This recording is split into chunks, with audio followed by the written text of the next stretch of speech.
I went to a seminar, I think it was about Nandalal Bose in Shantiniketan, and this young man came up to me and he said, I'm a sculptor and I want you to come and see my work. So, and of course Krishna Kumar, from the minute go, he knew how he could charm you. He had that, that personality, like I have something to say and I can, communicate. There are some people who have and some people who don't have. Well, he certainly had that.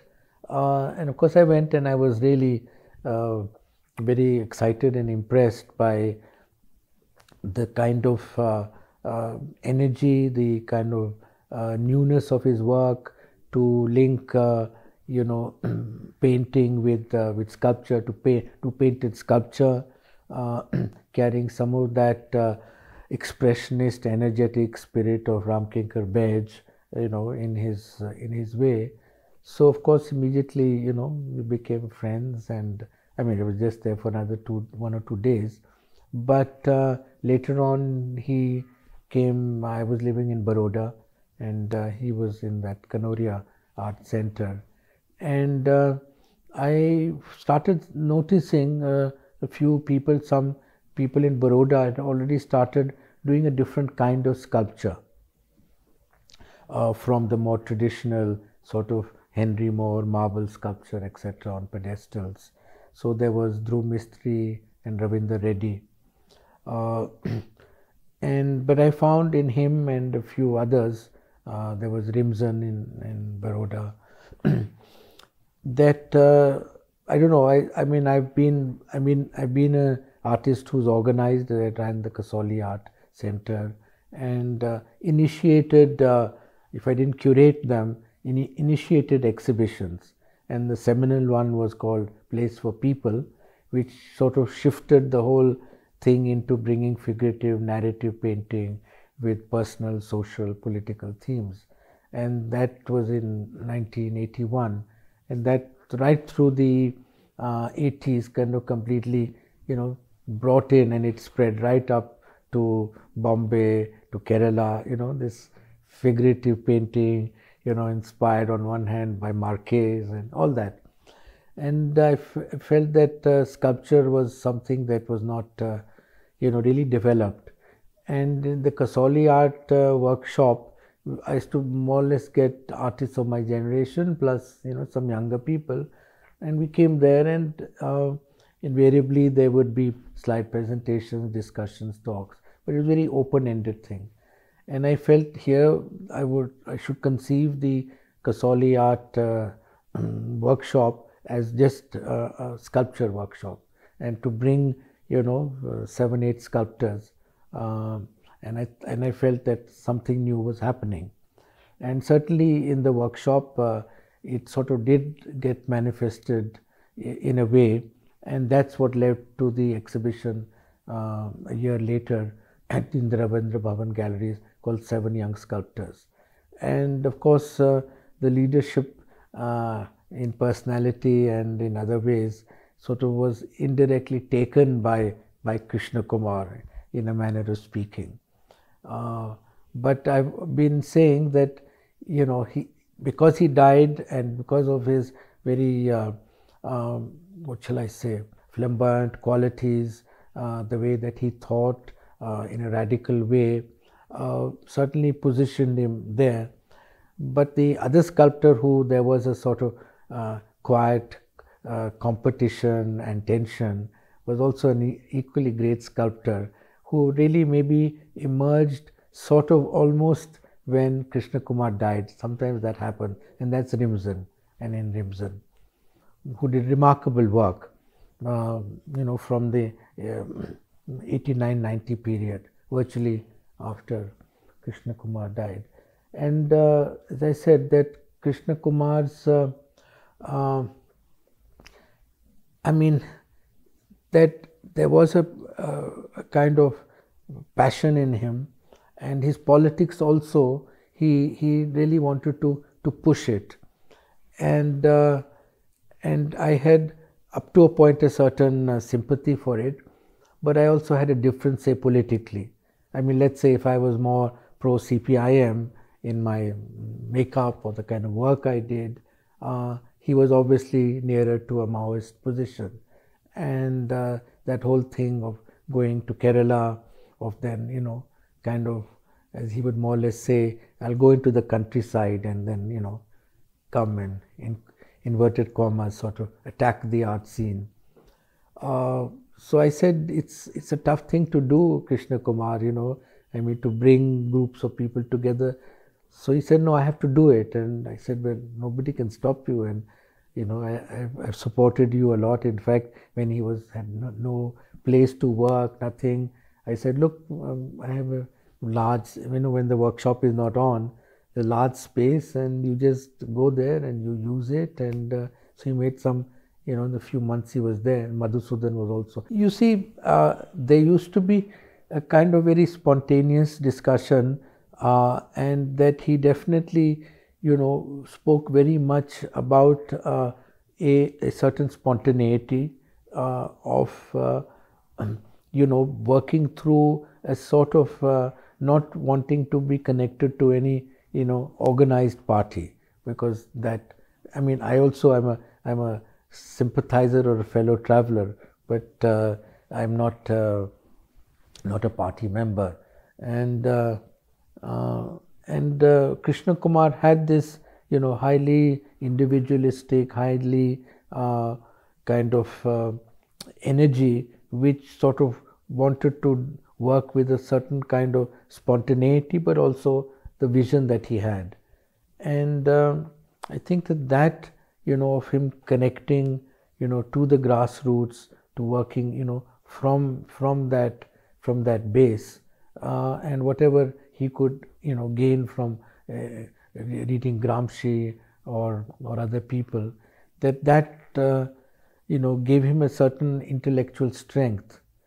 But I think his you know, great acceleration, his desire to achieve a lot in a short time, found his colleagues, you know, like wondering, what do we do with this man who's demanding so much, you know?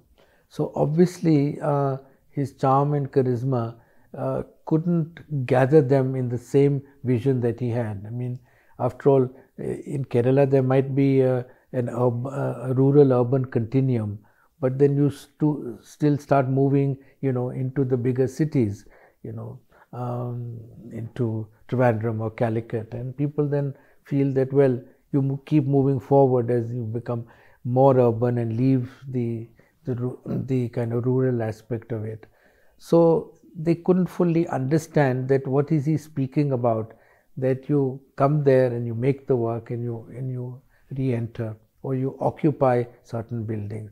Now all that requires a huge amount of, you know, organization. It requires money, and when you propose, you know, in that ambitious way to do it on that scale, it is daunting, and particularly when you are talking to them as not just as a kind of neutral group exhibition, but this group has a political agenda. And I think that possibly the mismatch between some who had more and some who had less, and also because he wanted to be very open and democratic, so he didn't want to have a small group, core group of 3 or 5 people. I think that Radical Artists Association has something like 15 members or more even, maybe. So of course there would be different levels. So then, you know, dissensions start, and that is the tragic part which brought him this, I mean, only Anita knows because she went through it, but and she's spoken very eloquently about it, and in a very personal, passionate way, but also in a very complex, intellectual way, bringing in, you know, theorists, philosophers, political people, whenever she's spoken on him. I don't know whether you ever heard her present on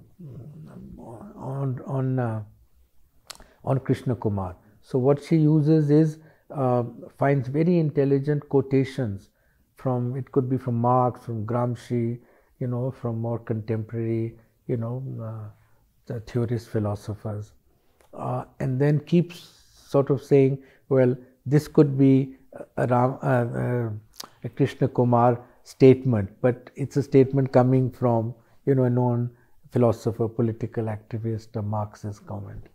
And it's really remarkable. You just think, wow.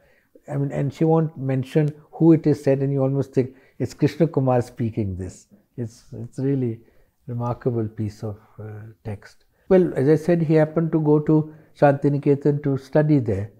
And of course, immediately, Ramkinkar was not alive then when he went.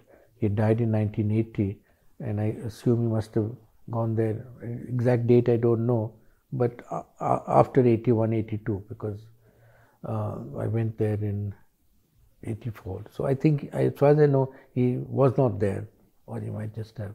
So I think that immediately, put him as a kind of direct contact with his sculpture, with what he would have heard about him, the fact that he is a subaltern, he comes from a lower caste, and how he could in this semi-rural, but is not really that, because it was a Vishwa-Bharati, it was a world university. It had nothing less than Tagore as the visionary, who in fact brought in 1923 Stella Kramrisch, who was speaking about Dada and Surrealism and Bauhaus, which nowhere in India, that in a sense presentation of the most radical advanced art in the world is there. And Ramkinkar always said, it's a pity I wasn't there, but he was so intuitively intelligent that he said, I've got to find out what it was about. And he was encouraged by even Nandalal Bose, who had very different aesthetics. So he was quietly imbibing this thing, and to do a work which I'm very engaged with, a very abstract cubist work in 1931 called Mithun. Now he did one or two others which are more, obviously expressionist, erotic, of a man embracing a woman and all that. But I'm so fascinated with it, I'm making an interpretation of it. And I think that Krishna Kumar's connection with grasping, of course, they all speak about the the Santhal family and the milk call and the more expressionist work, which has a sort of social, political, message, if you like. But somewhere in his own work, he was constantly moving, and Anita also has spoken about this, of a more direct expressionist, realist expressionist representation of the man. But he was also wanting to kind of break it and make counter that realist expressionist representation. But somewhere he would always fall back to something which was more directly readable, and I think that, I've also, in quotes, followed that line or suffered, that I have to make something that, aam janta ko samajh aa sakta hai. You see a man as a man and not cut up like that or broken in a kind of quasi-cubist way. But Krishna Kumar did with very new materials, with things which you fully couldn't grasp to what it was. But I think that somehow when he went to Kerala, he did sort of give up a bit of that kind of energy. The sculpture also was something that he would just find a piece of cloth or canvas and stick it and paint it and do that. So, different materials have different what shall I say, lasting values. And then it's too big and it gets thrown away, or it's it's in parts. So there is the anxiety that my sculpture, I made it, but it's all going to kind of disappear, go away. Now Ramkinkar also had an element of that. He was constantly talking about, if he didn't like something, to break it, or if his sculpture got broken, he didn't have a thing that everything of mine's got to be preserved. And this young man who came, he's been working on Ramkinkar for a long time, that a large number of his works, Ramkinkar's works, just disappeared or disintegrated. And I think some of that 𝗃𝗗𝗃𝗀𝗃 also picked up, because he was, not wanting to, as he felt, Rimzan was much more conscious of making what he called museum artwork, so that it would last and it would be there, and he would like it sort of, continuity. Where 𝗂𝗃 would say, if it's there and people think, but if it isn't, it doesn't matter. I made it, and I made the statement.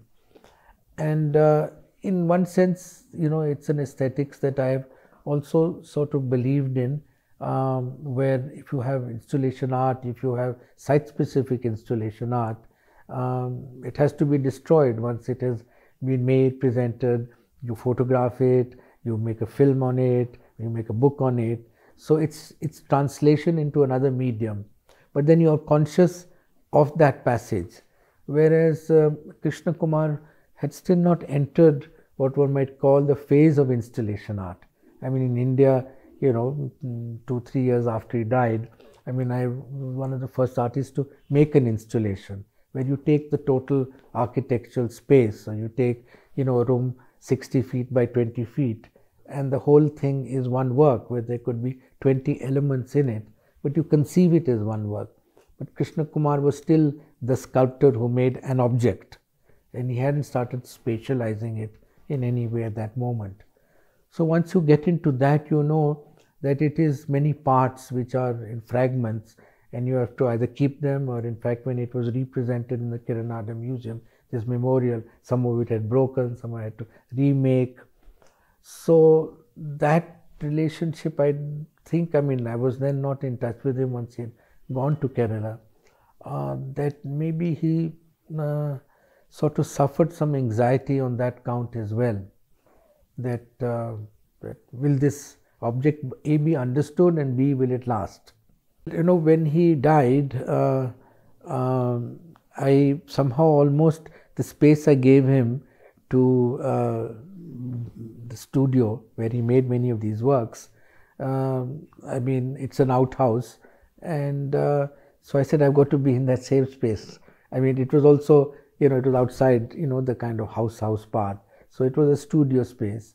So I started it there, and also I said I have to start, I was a painter, you paint on canvas, but of course artists have painted on wood even from a long time. The Flemish painters painted on wood, but so I had to make it on, the support or the surface was wood, and the wood allowed me also to burn, to fix iron into it, and to put it on the ground. So already that relationship to a sculptural object, I wanted to paint the painting, and that I knew that I had already actually in some sense kind of said goodbye to painting when I called a painting easel painting. So easel painting means that it is done on the easel, and why I called it that I don't know, but that was my last show of paintings, and then this followed. So I was still continuing that thing as a painter would, as a triptych, painting, the iconography, painting, photograph I'd taken of him while making the sculpture in Kasauli, using that as the base of his portrait. And then, as I said, this material aspect coming in was, in a sense, my thing that now I will depart from painting to making objects and sculpture. I have to ask you finally, when was modernism, 𝗃𝗃 was talking about the comic aspect of him, and I have, in certain kind of thing, I have found his painting to attain the Rodin kind of perfection. Yeah. At the same time comical. If it is not too interpretative, what is your opinion regarding his work as sculpture? No, as I said, I think that there is this aspect where there is got to be a strong message, it's got to have that. But there is also, the word comical you use, and interestingly, the Kiranada Museum, in this very remarkable show, Is It What You Think, which had my memorial, it had, Rimzan's work, it had Navjot's, and it had his drawings which he did in Shantiniketan. and they are so free and they're so theatrical, and in fact it's almost as if they could be sets from a play, but yet very, very wild and with that sense of humor in it. So there was that. I mean, there was a mischief in him. I mean, that is very, very clear. You didn't quite know. He was very mercurial, and he would play around with you also. He would play around with people. He would play around, if I can use that word, shouldn't, when a man is no longer there. But women were hugely attracted to him, and it is known that he had many relationships. So, that was part of his ego and personality.